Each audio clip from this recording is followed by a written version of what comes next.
Runners show dedication, motivation, and discipline, but Grandma's offers them the opportunity to showcase another impressive characteristic: generosity. In Northern News Now's Madison Green shares how Grandma's is partnering with area charities to give back to the host community. There are more than 850 runners this year using Grandma's Marathon to raise their heart rate and raise money for nonprofits.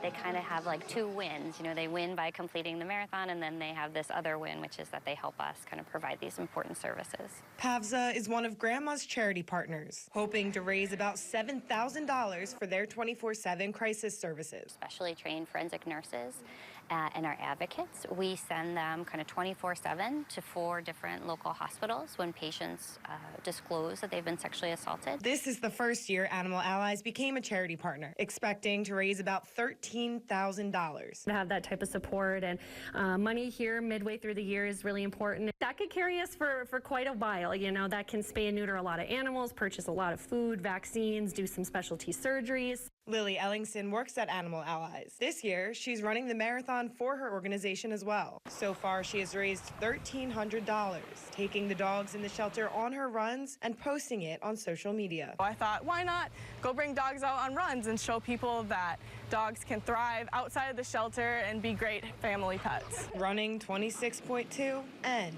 going the extra mile. I just wanted to do more, and they always just seem so happy. The big grass roller. Other local charity partners include Chum, Sophie Squad, and so many more.